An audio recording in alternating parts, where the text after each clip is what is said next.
Bismillahirrahmanirrahim. Assalamualaikum warahmatullahi wabarakatuh. Alhamdulillahi rabbil alamin. Wa bihi nasta'in ala umuri dunya waddin. Wassalatu wassalam ala ashrafil anbiya wal mursalin nabiyyina Muhammadin wa ala alihi wa ashabihi wa man ittaba'ahu bi ihsanin ila yaumiddin. Asyhadu an la ilaha illallah wahdahu la syarikalah wa asyhadu anna Muhammadan abduhu wa rasuluh la nabiyya ba'dah amma ba'd.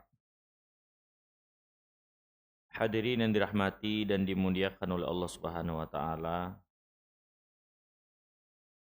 Alhamdulillah, segala puji hanya milik Allah Subhanahu wa taala. Kita bersyukur kepadanya. Dengan nikmat dan karunia dari Allah, kembali Allah mudahkan untuk berada di tempat yang mulia ini. Dan insyaallah ta'ala kembali akan kita lanjutkan pelajaran kita mempelajari kitab Subulus Salam min Sahih Sirati Khairil Anam. Dan kita masuk dalam pembahasan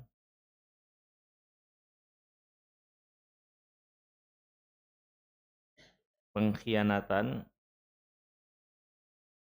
orang-orang Yahudi di kota Madinah.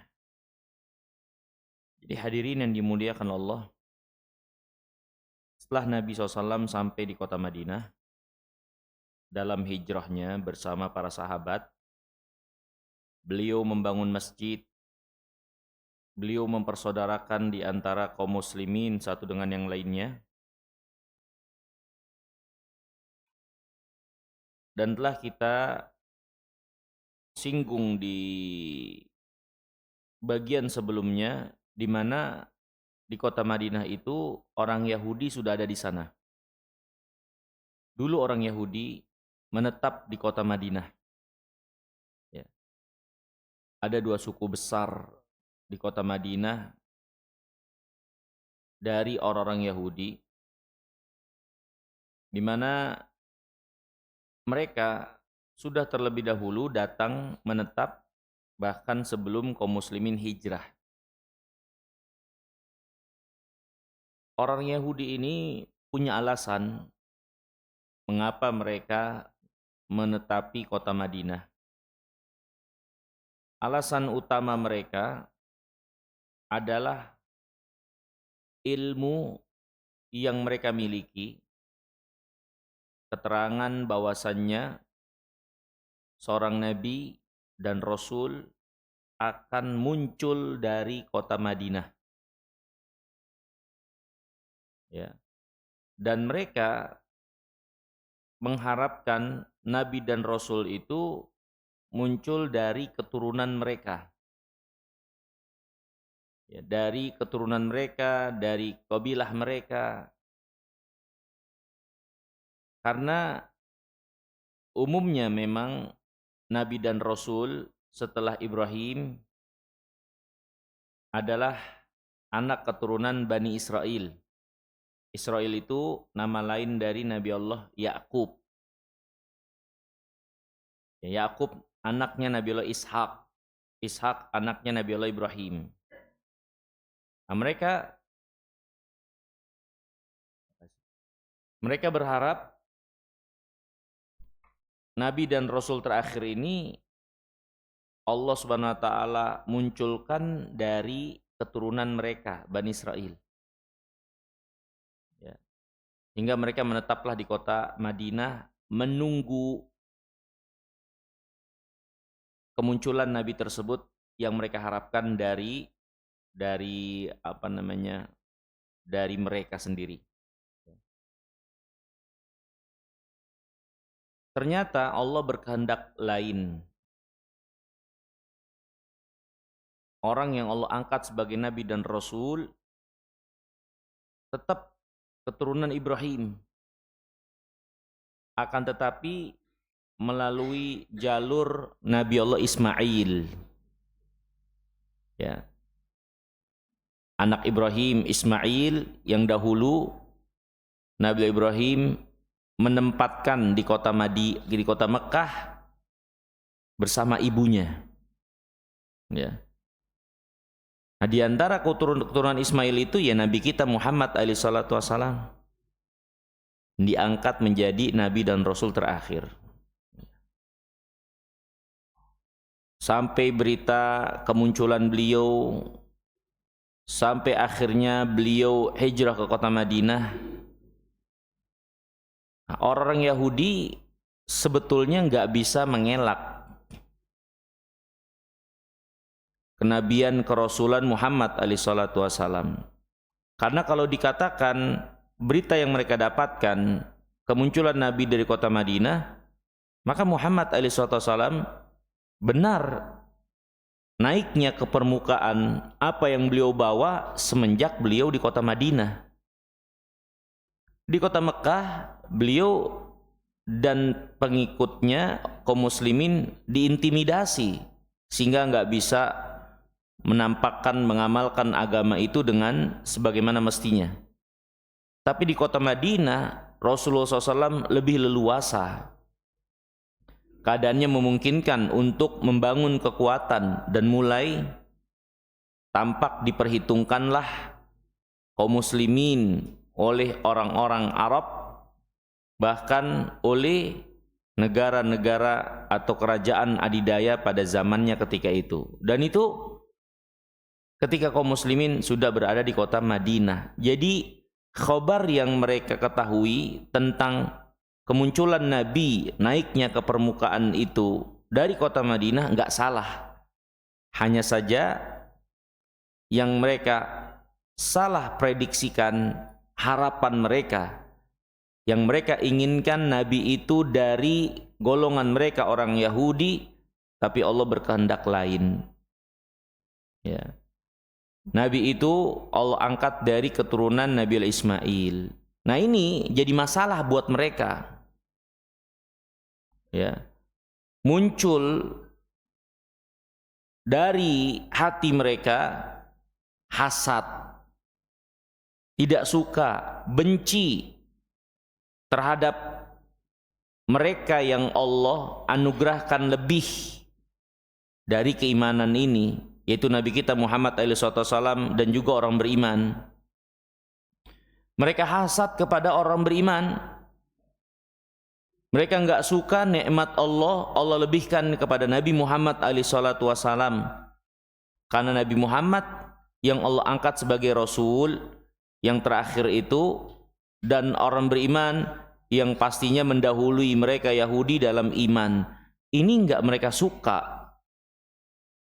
Mereka iri kalau Muhammad dan pengikutnya yang Allah lebihkan. Ini hadirin yang dimuliakan oleh Allah Subhanahu wa taala. Ya. Akhirnya dengan sebab hasad ini, kebencian mereka, enggak suka Allah lebihkan nikmatnya kepada hamba yang lain.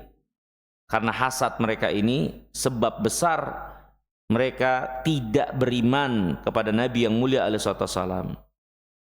Karena sebab hasad yang ada pada hati mereka ini sebab besar mereka enggak beriman kepada Nabi yang mulia alaihissalam. Ya. Nah, Nabi kita yang mulia alaihissalam berada di kota Madinah. Orang Yahudi terlebih dahulu di kota Madinah.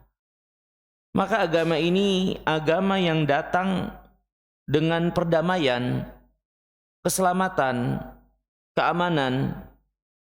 Nabi SAW pun tidak mempermasalahkan keberadaan Yahudi di kota Madinah.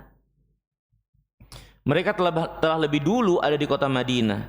Hanya saja tentu sebagai orang yang tinggal di wilayah yang sama, bertempat tinggal di wilayah yang sama, sudah selayaknya saling jaga, saling bela dari serangan musuh yang ingin menyerang wilayah di mana mereka bersama-sama ada di wilayah tersebut. Selayaknya demikian bagi mereka yang berada pada wilayah yang sama sebagai penduduk yang sama. Ya. Maka Nabi SAW mengikat perjanjian dengan orang Yahudi. Mengikat perjanjian untuk saling membela, saling memberikan keamanan sebagai penduduk bersama kota Madinah. Ya. Nabi SAW tidak mempermasalahkan keberadaan mereka. Mereka terlebih dahulu ada. Ya. Maka Nabi SAW mengikat perjanjian dengan mereka, saling beri keamanan, saling melindungi. Kalau ada yang menyerang musuh dari luar, ya sama-sama jaga wilayah. Ya. Tapi Yahudi adalah seorang yang biasa mengingkari perjanjian, pengkhianat. Ya. Allah Subhanahu wa taala sebutkan di dalam Al-Qur'an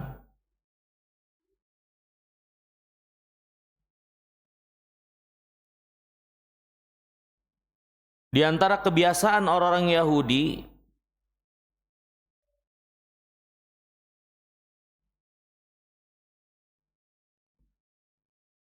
yang menyebabkan mereka jadi kufur dan terlaknat, mereka itu adalah orang yang suka mengkhianati janji, mengkhianati perjanjian. Ya. Allah Subhanahu wa taala berfirman, "Fabima naqdihim mitsaqahum." Dan karena mereka yang suka mengingkari perjanjian, wa kufrihim bi ayatillah, dan mereka itu ingkar terhadap bukti-bukti kebenaran ayat-ayat Allah Subhanahu wa taala, wa qatlihimul anbiya, dan mereka Yahudi itu suka membunuh nabi yang diutus kepada mereka. Ya. Bi ghairi haqqin, mereka lakukan itu enggak ada alasan. Ya, enggak ada alasan yang bisa dibenarkan. Tapi itu semata adalah kezoliman mereka.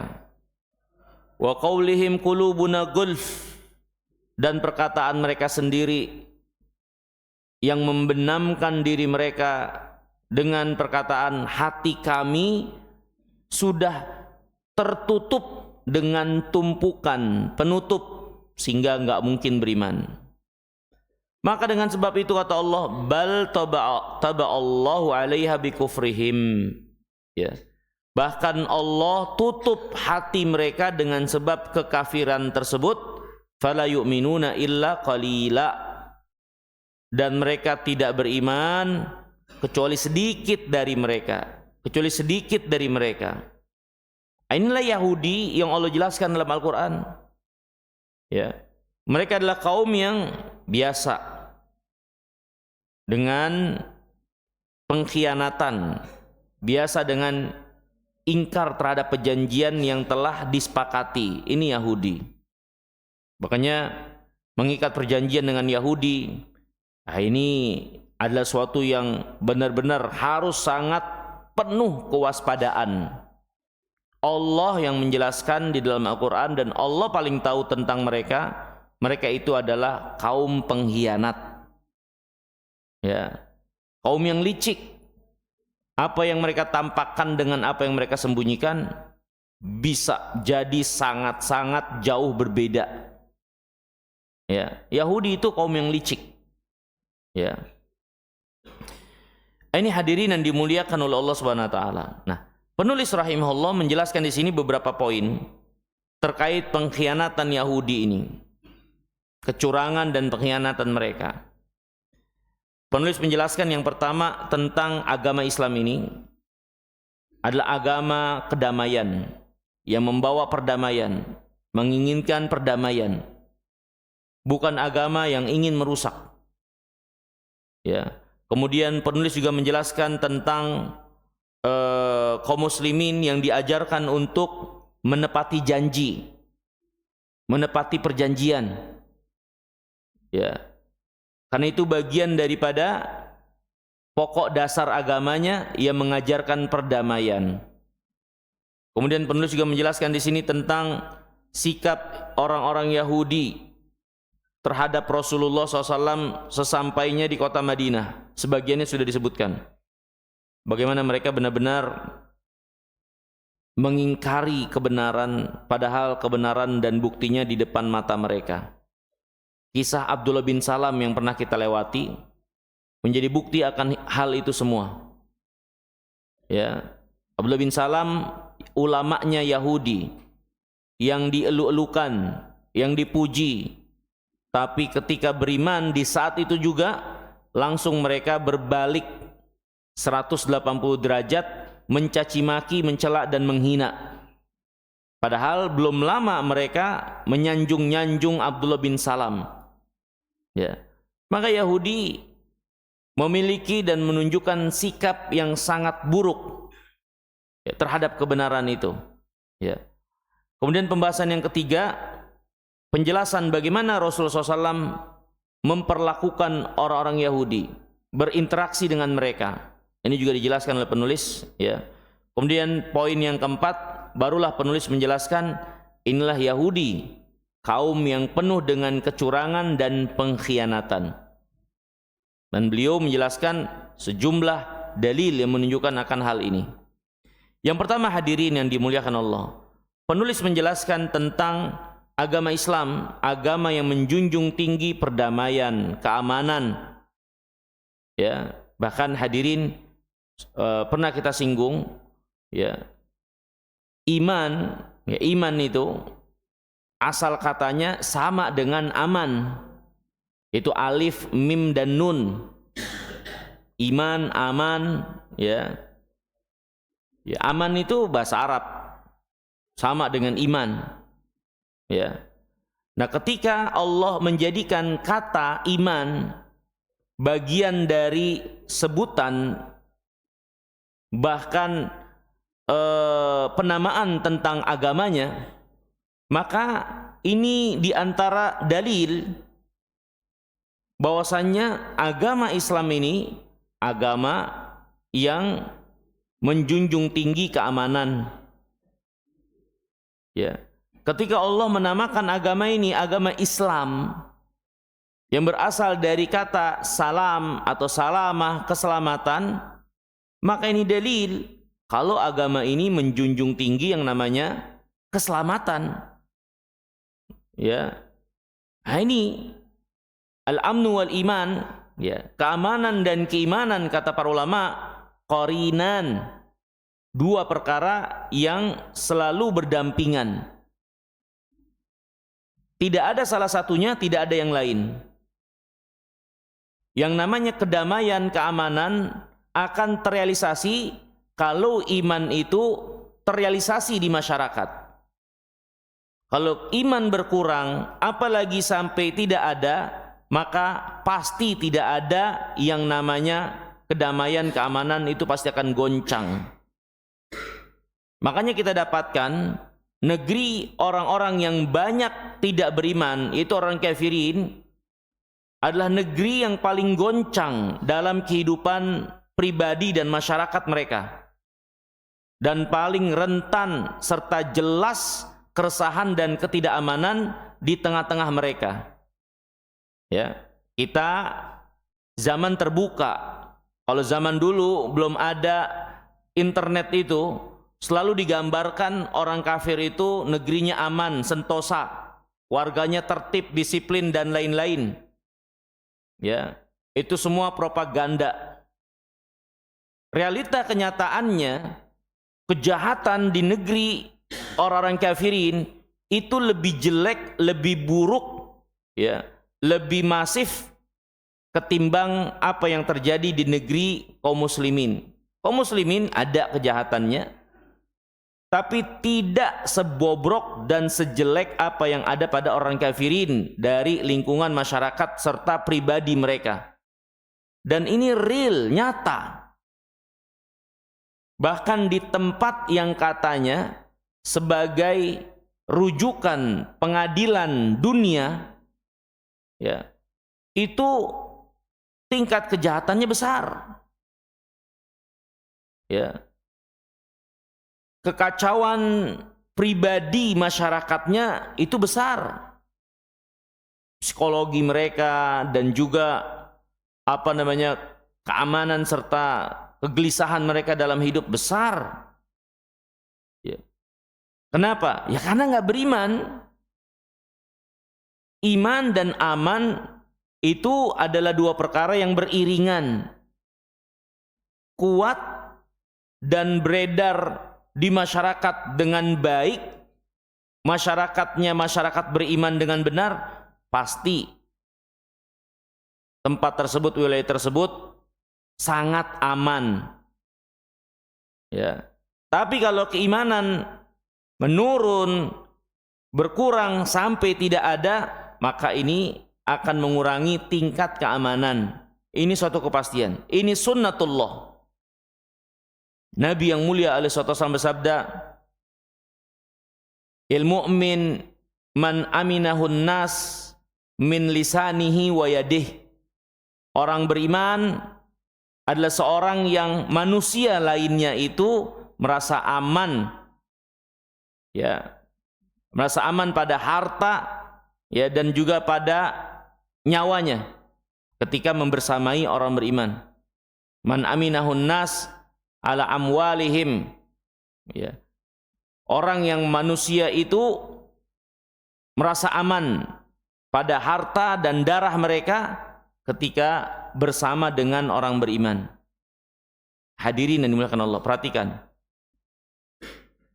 Pernah kita sebutkan, ya, orang kafirin ketika bersama orang beriman, mereka benar-benar berada dalam keamanan yang tidak mereka rasakan kalau mereka berada bersama orang kafir yang sama dengan mereka, ya, yang sama dengan mereka di tempat yang mendominasi mayoritasnya mereka.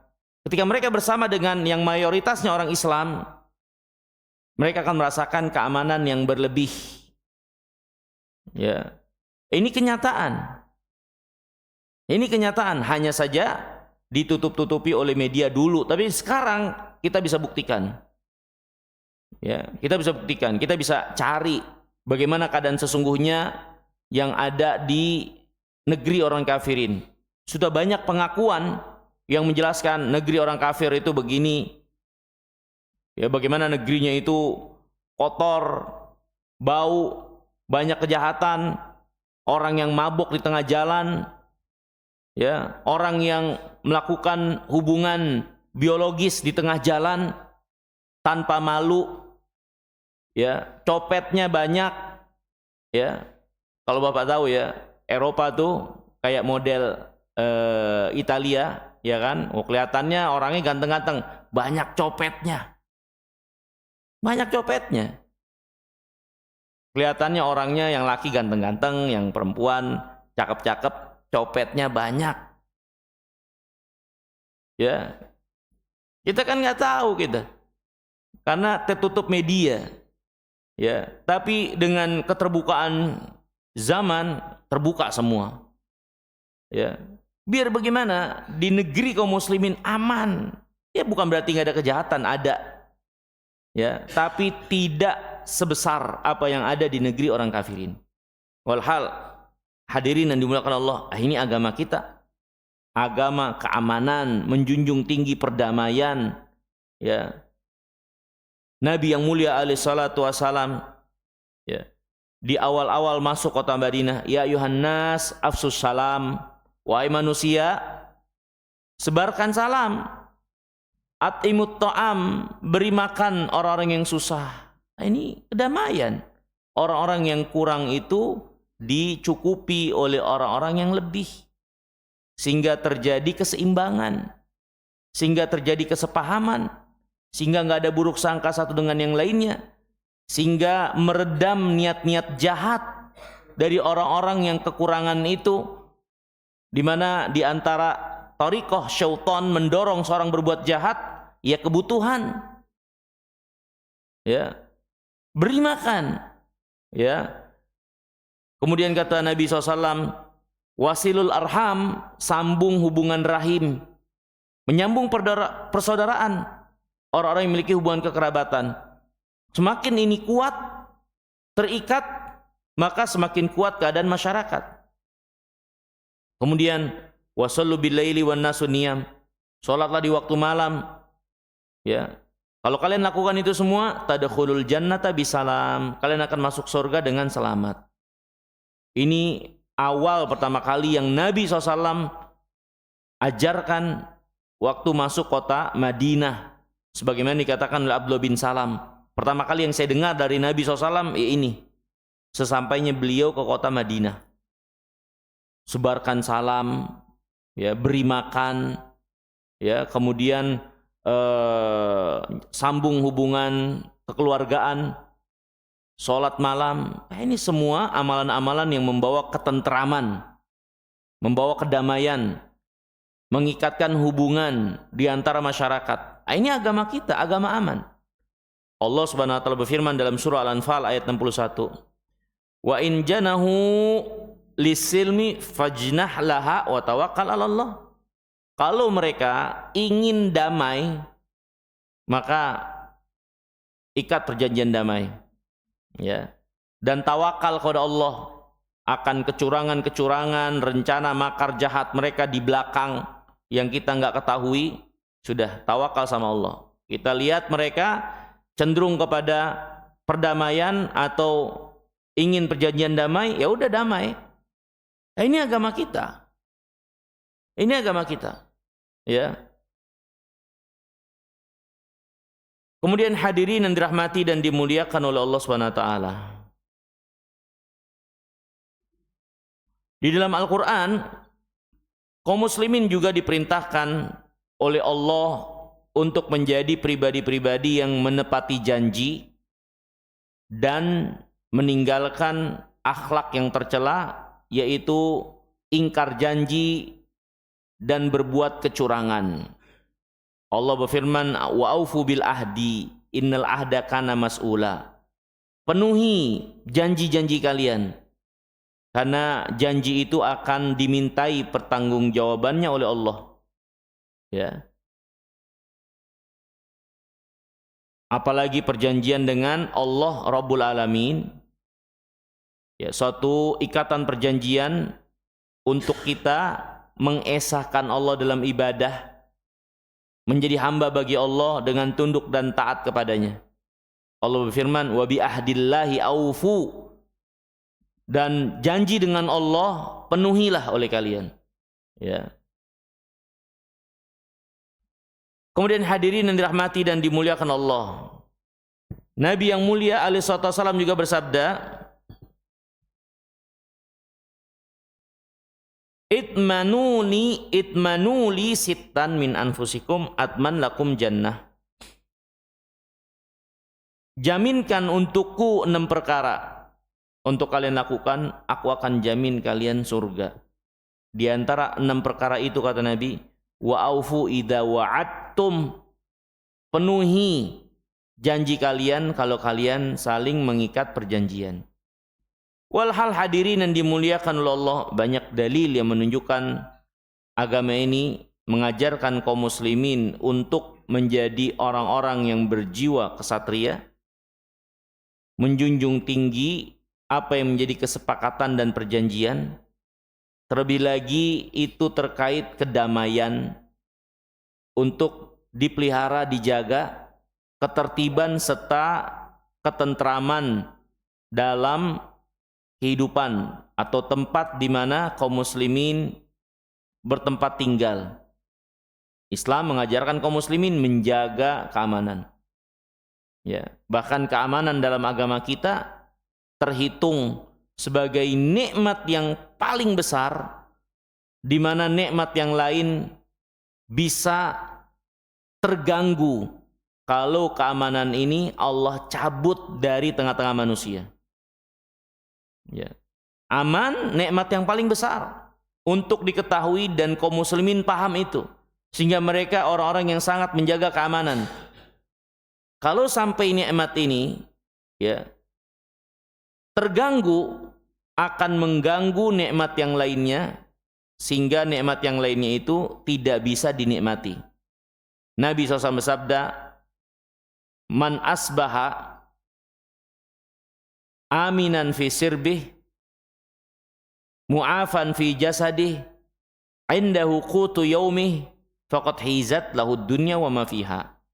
Siapa yang di harinya, di pagi harinya, negeri tempat dia tinggal aman. Ini yang pertama Nabi sebutkan. Dan urutan ini bukan urutan sembarangan. Kalau Nabi katakan keamanan di tempat kita tinggal disebut pertama kali ketika menjelaskan tentang nikmat, berarti ini yang paling besar. Dan realitanya begitu. Siapa yang tempat dia tinggal aman, badannya sehat, dan dia punya, yang ketiga, dia punya makanan untuk dimakan di hari itu. Tiga ini kalau seorang miliki, ketika dia memulai hari, maka dia itu menguasai, memiliki dunia dan apa yang ada di dalamnya. Karena dunia ini berputar tiga hal ini dari kenikmatan. Ya, inti dari kehidupan kita punya makanan untuk kita makan hari ini, sehingga nggak menderita kelaparan. Inti dari kehidupan kita, badan kita sehat. Punya makanan, kalau nggak sehat, gimana kita menikmati makanan itu? Dan inti setelah kesehatan yang kita miliki, negeri tempat kita tinggal aman. Apa arti punya makan? Apa arti badan sehat, tapi tempat di mana kita tinggal nggak aman? Sebentar lagi kita bakal sakit, makanan sebentar lagi bakal hilang, nggak ada. Karena keamanan pondasi yang menopang manusia hidup sehat, manusia memiliki makanan untuk dia makan. Pondasi perjalanan kehidupan sehingga siklusnya berjalan lancar, pondasinya ya keamanan. Ya. Nabi SAW memperhitungkan keamanan itu adalah nikmat yang besar, dasar. Nah, ini agama kita menjunjung tinggi namanya keamanan. Ya. Walhal hadirin yang dimuliakan Allah, kaum muslimin diajarkan untuk menjaga keamanan, menepati perjanjian, ya, menjaga perdamaian. Inilah agama kita yang mulia. Kemudian bagian yang kedua, penulis menjelaskan di sini, bagaimanakah sikap orang-orang Yahudi ketika Nabi SAW sampai di kota Madinah, ya. Orang Yahudi ketika Nabi SAW sampai di kota Madinah, maka mereka langsung menampakkan ketidaksukaan, langsung menampakkan pengingkaran, langsung menampakkan pendustaan, ya. Dan ini yang menjadi bukti akan hal ini jelas kisah Abdullah bin Salam, salah seorang ulamanya Yahudi yang dielu-elukan, yang ditokohkan karena dia memiliki ilmu tentang kenabian. Melihat Nabi Muhammad SAW dengan bukti-bukti yang jelas sebagai seorang nabi dan rasul, maka dia langsung beriman. Ya. Setelah keimanannya, dia datangi orang Yahudi bersama Rasulullah untuk menanyakan tentang dirinya. Ya. Maka orang Yahudi langsung memuji-muji. Abdullah bin Salam, orang terbaik kami, anak orang terbaik kami, wah, dan seterusnya. Tapi ketika Abdullah bin Salam mengumumkan kalau saya beriman kepada Muhammad, maka Nabi melihat langsung saat itu juga orang Yahudi langsung berbalik 180 derajat, mencela, mencaci maki Abdullah bin Salam. Dia orang terburuk dari kami, anak orang yang paling jelek dari kami, dan seterusnya. Langsung saat itu juga, kontan, gak tunggu lama. Begitulah Yahudi, ya, para pembual dan pendusta. Dan sangat keras kebencian dan permusuhan mereka terhadap Islam, terhadap orang beriman, ya. Dan itu adalah keadaan mereka sesungguhnya yang akan terus ada pada mereka, ya. Permusuhan atau peperangan, permasalahan yang terjadi dengan orang Islam bukan masalah tanah, bukan masalah politik, tapi masalah iman, masalah din. Ya, ini perlu kita pahami. Jadi ini bukan masalah kemanusiaan. Ya, kemanusiaan imbasnya saja. Dasar utamanya adalah iman. Ya, Allah berfirman tentang mereka Yahud, "Wala tajidannahum asyaddan nas adawatan lilladzina amanu." Kalian akan dapatkan orang Yahudi adalah orang yang paling besar permusuhannya terhadap orang beriman. Ya. Kemudian hadirin yang dimuliakan Allah. Pembahasan yang ketiga, bagaimana Nabi SAW memperlakukan orang-orang Yahudi di kota Madinah. Perlakuan Nabi seperti apa? Ternyata Nabi yang mulia alaihissalam memperlakukan Yahudi dengan penuh penghormatan. Bahkan di awal-awal dakwah, banyak perkara Nabi SAW sengaja atau Nabi SAW melakukan, ya, itu menyerupai apa yang dilakukan juga oleh orang Yahudi.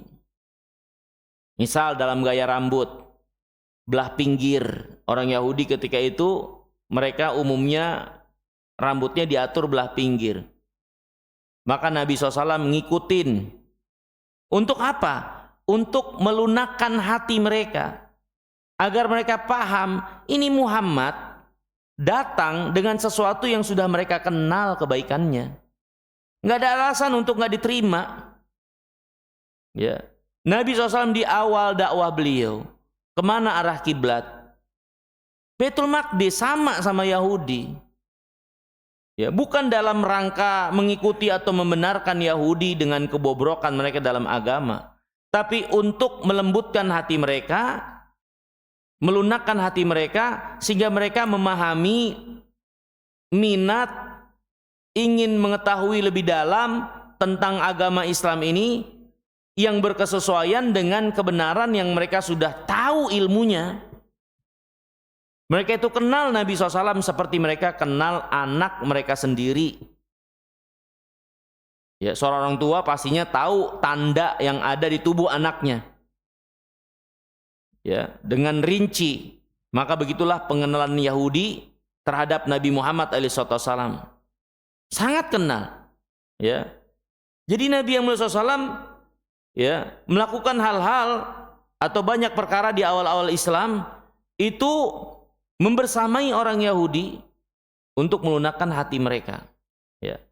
Tapi ternyata ya mereka tetap terus keras dalam permusuhan dan kekufuran mereka. Sampai akhirnya Nabi yang mulia alaihissalam tidak menyukai untuk membersamai atau menyerupai apa yang ada pada Yahudi. Ya, Nabi SAW yang tadinya belah pinggir, belah tengah, rambutnya ganti. Kiblat yang tadinya ke Baitul Maqdis, Nabi SAW terus ngadap ke langit, berharap minta datang wahyu, ketetapan dari Allah, kiblat pindah ke Masjidil Haram. Karena orang Yahudi disamain kayak begitu, jadi buat kesempatan. Ya, dijadikan kesempatan mereka buat mencela kaum muslimin. Ini kaum muslimin ini junior, ngikutin kita, ngikutin Yahudi. Ya, dia junior kita. Kaum muslimin itu dianggap junior sama mereka. Ya, dimana keberagamannya ngikutin kita begini begitunya dan seterusnya. Ya, jadi dia malah merasa besar dengan itu. Akhirnya, ya, Nabi SAW pun ya banyak merubah atau Allah mensyariatkan banyak perubahan kaum muslimin untuk membedakan diri dari orang-orang Yahudi. Di orang Yahudi, di antaranya kiblat, ya, di antaranya puasa Asyura, Yahudi puasa juga, tapi umat ini diajarkan jangan hanya puasa tanggal 10, tanggal 9-nya juga. Ya. Dan banyak hal. Ya, penyelisihan terhadap Yahudi yang diperintahkan oleh syariat. Ya. Tapi Nabi kita yang mulia alaihissalam tetap menjunjung tinggi yang namanya perjanjian. Nabi hormati apa yang menjadi hak mereka. Bahkan dalam masalah hukum, Kalau memang yang salah kaum muslimin ketika berperkara dengan orang Yahudi, ya udah. Nabi akan menghukumi, mempersalahkan orang Islamnya.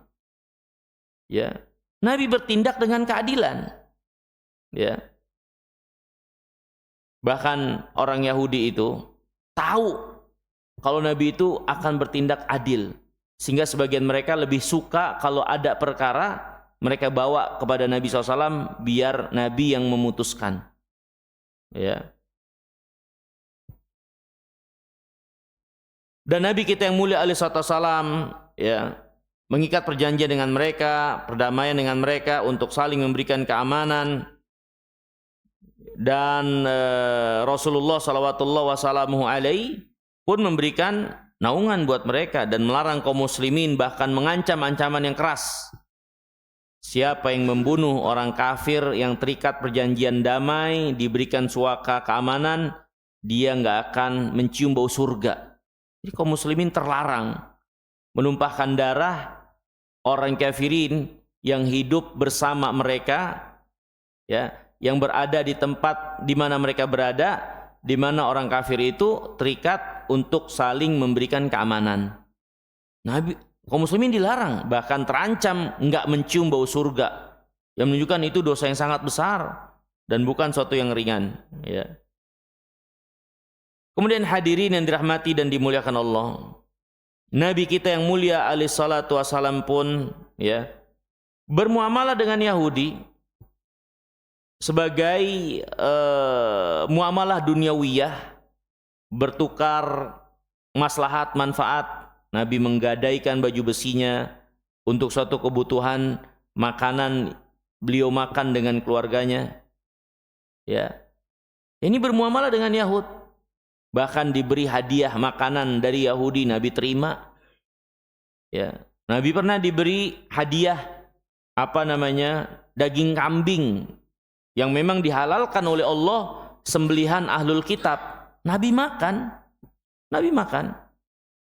Ya. Bahkan Nabi SAW pernah punya ya pelayan tetangganya seorang anak Yahudi. Jadi muamalah duniawiyah, urusan dunia, kaum muslimin nggak dilarang untuk punya hubungan dengan orang kafirin untuk permasalahan dunia, nggak ada masalah. Ya, bertukar kebaikan, jual beli, bertukar manfaat, jasa dari perkara-perkara yang mubah, nggak ada masalah. Nabi bermuamalah dengan Yahud, ya, bersama orang Yahudi di kota Madinah, ya.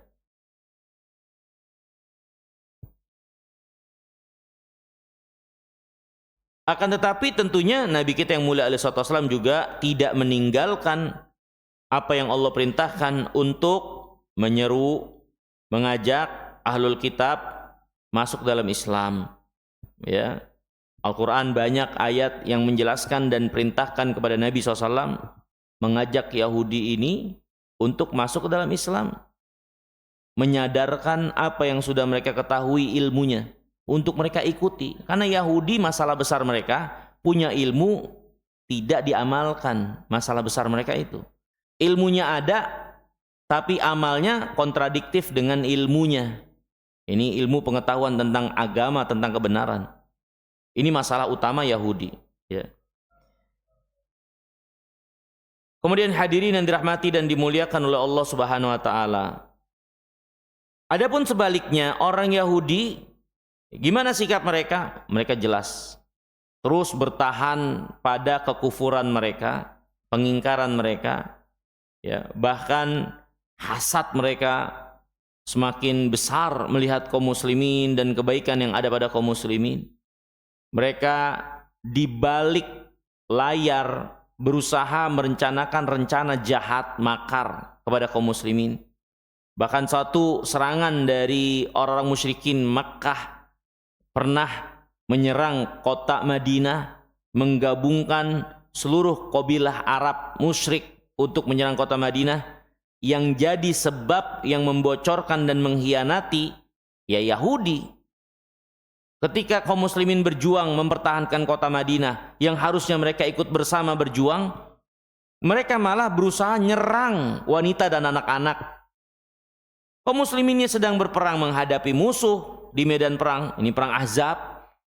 Merekanya sibuk ingin mencelakai wanita dan anak-anak kaum muslimin. Bayangkan, saking liciknya. Berhadapan langsung dengan para laki-laki, berperang dan menunjukkan permusuhan, gak berani. Tapi giliran orang lagi lemah, lagi ada masalah, tersudutkan, diserang oleh ribuan orang, malah titik lemah itu wanita dan anak-anak malah mereka serang. Itu Yahudi. Yahudi begitu. Ya, ngadepin langsung enggak. Tapi titik lemah yang mereka lihat dari kesempatan, mereka serang.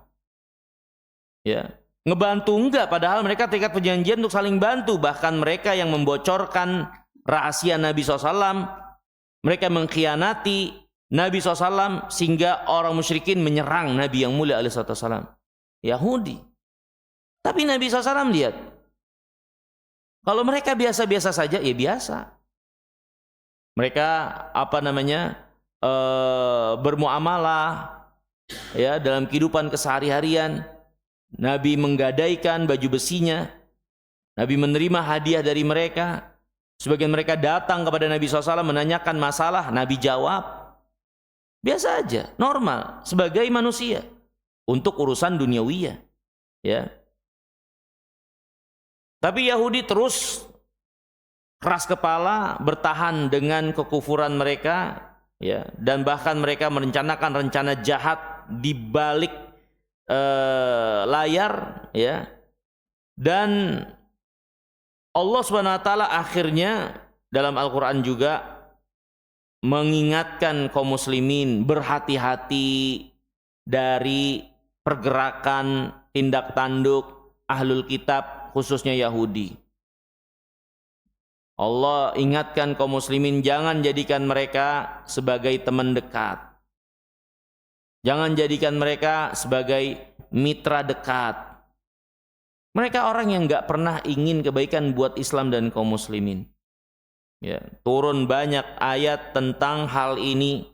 Ya, di antaranya Allah berfirman, ya ayyuhalladzina amanu la tattakhidu bitonatan min dunikum. Wahai orang beriman, jangan jadikan ahlul kitab itu, orang kafir itu adalah orang terdekat kalian. Seperti kantong dalam yang ada di bagian dalam pakaian kalian. Ini ada kantong dalam di jas, itu namanya bitonah. Jangan jadikan orang kafir bitonah buat kalian. Ini teman dekat, kawan dekat. Seperti dekatnya kantong ini dengan dada, dengan hati kalian. Jangan. La ya'lunakum khabala. Mereka itu orang yang terus-menerus ingin menyengsarakan kalian. Mereka senang apa-apa yang membuat kalian susah. Justru mereka susah apa yang membuat kalian senang. Ini keadaan ahlul kitab, orang kafirin secara umum. Kabar dari Allah Subhanahu wa taala dan Allah Maha benar. Ya. Kemudian hadirin yang dimuliakan Allah Subhanahu wa taala. Bagian akhir penulis menjelaskan, al-Yahud ahlu ghadar wa khiyanah. Yahudi akhirnya adalah orang-orang yang penuh dengan kecurangan dan pengkhianatan. Orang-orang yang penuh dengan kecurangan dan pengkhianatan. Hadirin yang dimuliakan Allah. Ya. Di antara pengkhianatan, kecurangan yang jelas-jelas ini menjadi tipikal mereka dari dulu. Mereka itu suka ngebunuh para nabi dengan tanpa hak. Tadi sudah kita bacakan ayatnya dalam surat Al-Baqarah. Fabima naqdihim mitsaqahum la'annahum. Fabima naqdihim mitsaqahum wa kufrihim bi ayatillah wa qatlihimul anbiya bighairi haqqin. Karena mereka yang suka mengingkari janji.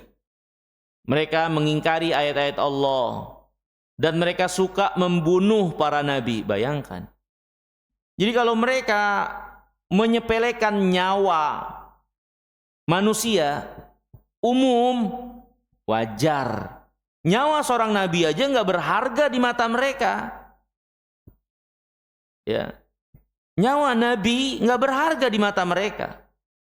Apalagi cuman nyawa manusia biasa. Mereka mah biasa menumpahkan darah manusia. Ketika mereka punya kesempatan untuk itu, mereka pasti akan lakukan. Itu Yahudi. Ya. Nabiullah Isa alaihissalatu wassalam sampai akhirnya ada cerita disalib. Ya memang itu kerjaan Yahudi. Allah selamatkan Nabiullah Isa, yang disalib bukan Nabiullah Isa. Allah angkat Nabiullah Isa. Tapi sampai titik adanya penyalipan, itu adalah Yahudi yang menyangka yang mereka salib itu Isa, yang mereka kejar. Nabiullah Isa mereka kejar, mereka ingin bunuh. Allah selamatkan Nabiullah Isa, kemudian ada orang yang mirip dengan Nabiullah Isa, itu yang mereka salib. Ya. Ini Nabiullah Isa itu pengen dibunuh sama Yahudi. Jadi harusnya orang Nasrani itu benci sama Yahudi. Bukan malah bersekutu sama mereka. Ya. Tapi yang namanya kekufuran memang satu jalan. Ya musuhnya orang beriman, kaum muslimin sudah. Walaupun mereka saling benci atau saling menzolimi, tapi mereka satu kesatuan kalau berhadapan dengan orang Islam. Ya, itulah kekufuran. Satu agama. Ya. Yang membedakan atau yang beda sama mereka ya orang beriman. Ya. Jadi mereka itu Yahudi tukang bunuh para nabi. Itu Yahudi. Ya. Sehingga ketika mereka ada di kota Madinah melihat Nabi Muhammad SAW, mereka curang, mereka tidak mengindahkan perjanjian, mereka mengkhianati perjanjian, ya, mengkhianati Rasulullah dan para sahabat penduduk kota Madinah. Itu namanya Yahudi. Justru kalau nggak begitu aneh. Ini jangan-jangan bukan Yahudi nih. Ya, aneh kalau nggak kayak gitu. Ya. Karena mereka adalah orang-orang yang lekat dengan yang namanya kecurangan dan pengkhianatan serta kelicikan. Itu Yahudi. Ya. Allah kan banyak jelasin dalam Al-Quran. Ya, jangankan para nabi dan rasul yang mereka halalkan darahnya. Allah aja dikatain apa? Pelit. Dikatain pelit. Allah dikatain pelit. Allah dikatain fakir. Ya. Mereka mengatakan bahwasanya mereka lah orang-orang kaya. Innallaha faqir wa nahnu agniya. Mereka mengatakan Allah itu fakir, kamilah orang kaya. Itu Yahudi mengatakan begitu. Mereka juga mengatakan waqalatil yahud yadullah maglulah. Orang Yahudi mengatakan tangan Allah terbelenggu, sebagai ungkapan yang ingin mereka ungkapkan Allah pelit. Ya. Nah ini Yahudi, sama Allah aja kurang ajar. Ya. Jadi kalau mereka meremehkan nyawa manusia, darah manusia, maka nyawa para nabi juga mereka remehkan. Para nabi mereka perlakukan demikian, Allah saja mereka lakukan demikian. Malaikat-malaikatnya. Yahudi itu memusuhi malaikat Jibril. Yahudi. Ya. Dan wajar kalau akhirnya mereka adalah kaum yang nanti berada di barisan Dajjal. Yahudi. Barisan Dajjal akhir zaman, Yahudi diantaranya yang banyak yang mengikuti menjadi barisan Dajjal itu. Walhal hadirin yang dirahmati dan dimuliakan oleh Allah Subhanahu wa taala, akhirnya Yahudi mengkhianati Nabi SAW dan nanti ada penjelasan Nabi akhirnya memerangi orang Yahudi dan mengusir mereka dari kota Madinah karena pengkhianatan mereka. Ini perang Khaybar. Perang yang terjadi setelah perang Ahzab atau perang Khandaq, di mana mereka mengkhianati kaum muslimin yang harusnya saling membela dari serangan orang kafirin. Mereka malah menuju titik lemah dengan menyerang wanita dan anak-anak. Akhirnya selesai urusan dengan orang musyrikin Makkah, Nabi SAW memerangi Yahudi di wilayah benteng mereka, Khaybar. Nah, terjadilah perang Khaybar. Sampai mereka akhirnya luluh lantak dan Allah hinakan mereka. Nanti ada babnya tentang masalah perang Khaybar ini. Walhal penulis ya memetakan dulu masalah. Ketika Nabi ada di kota Madinah, ini yang pertama kali beliau lakukan, ini yang beliau soroti dalam membangun kaum muslimin. Ya, kemudian di kota Madinah ada siapa saja? Oh, ada orang Yahudi. Bagaimana keadaan Yahudi? Bagaimana hubungannya dengan kaum muslimin? Bagaimana kaum muslimin dalam memperlakukan ya orang-orang Yahudi yang diajarkan oleh Islam? Dipetakan dulu masalahnya, sehingga kita nggak kaget nanti ketika ada satu kejadian kok kaum muslimin menyerang orang yang sama-sama tinggal di wilayah yang sama dengan mereka. Ya. Kenapa tidak saling berikan keamanan toh pada wilayah yang sama? Nah, itu kaum muslimin tidak melakukan karena hawa nafsu atau menzolimi manusia, tapi itu adalah balasan yang layak. Keberadaan mereka benar-benar menjadi penyakit di dalam kota, membersamai mereka, tinggal bersama dengan mereka. Yang seperti itu disingkirkan daripada merusak keadaan masyarakat dan membahayakan keamanan negeri. Ya, nah ini Yahudi. Ya. Nah, ini hadirin yang dimuliakan Allah Subhanahu Wa Taala. Ya, mungkin yang bisa kita pelajari terlebih dahulu. Nanti pembahasan selanjutnya tentang syariat perang. Nah, penulis menarik buat kita juga. Sebelum menjelaskan tentang peperangan-peperangan yang ada, beliau menjelaskan tentang aturan main peperangan. Syariat perang, adab-adabnya, syarat-syaratnya, ketentuannya. Ya, baru beliau jelaskan di akhir keutamaan jihad. Sebelum beliau menjelaskan tentang perang Badar dan seterusnya. Nah, ini hadirin penting untuk orang-orang di zaman kita saat ini terutama. Karena di sana, di luar sana, yang namanya syariat jihad banyak disalahpahami. Banyak salah pahami. Jihad itu bukan sekedar membunuh, menumpahkan darah orang kafirin. Salah. Jihad itu sama kayak sholat. Ada syarat-syarat sebelum dilaksanakan untuk dipenuhi. Sholat kan wudhu dulu, ngadap kiblat, masuk waktu, syarat-syaratnya dipenuhi, baru sholat bisa dilaksanakan.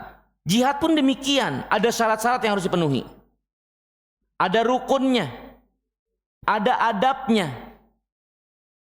Nah, yang terjadi di luar sana, yang banyak disalahpahami, pemahaman sepotong tentang jihad. Menganggap jihad hanya sekedar menumpahkan darah manusia. Sehingga akhirnya jihad diamalkan membabi buta, yang malah jadi bumerang, membawa nama buruk atau membuat buruk pandangan manusia kepada Islam. Atau kepada sebagian orang Islam. Sehingga orang Islam dianggap sebagai ekstremisme ya, atau terorisme dan lain-lain. Di antara sebabnya memang ada sebagian kaum muslimin yang salah dalam penerapan jihad. Tidak memenuhi apa yang menjadi ketentuan untuk ditegakkan jihad itu. Padahal jihad amalan Islam yang sangat tinggi. Maka penulis menjelaskan dulu tentang jihad. Nanti baru kita paham, oh kok Nabi banyak perang ya? Apakah kita beragama itu memang perang kerjaannya? Ternyata nggak seperti itu. Ada alasan kuat untuk syariat itu. Sampai pada titik itu. Nah, ini yang beliau berusaha jelaskan dulu. Agar pemahaman tentang jihad itu utuh. Dan tidak diamalkan serampangan membabi buta nggak jelas. Jihad sama seperti amal yang lainnya. Kalau diamalkan serampangan membabi buta, ya nggak Allah terima. Orang sholat subuh belum masuk waktunya, memang diterima, ya nggak sah. Walaupun gerakannya 2 rakaat.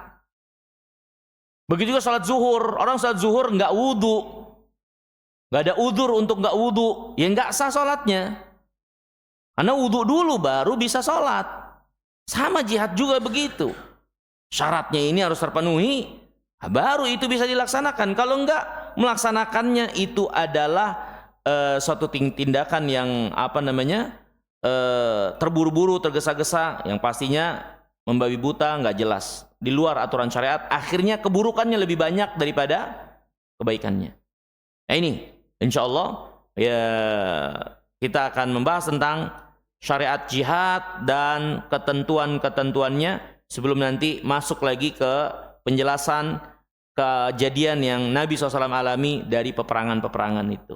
Insyaallah ta'ala. Mungkin ini hadirin yang bisa kita pelajari di kesempatan pagi hari yang mulia ini. Ada yang ingin tanyakan sebelum kita tutup? Mungkin dipersilahkan. Min soal? Nggak ada? Baik, kalau nggak ada, saya kira kita cukupkan. Terima kasih banyak atas kesempatannya. Ya, mohon maaf kurang lebihnya. Semoga yang sedikit ini bermanfaat. Ya, aku qouli hadza wa astaghfirullah li wa lakum. Wa akhiru da'wana anil hamdulillahi rabbil alamin. Wassalamualaikum warahmatullahi wabarakatuh.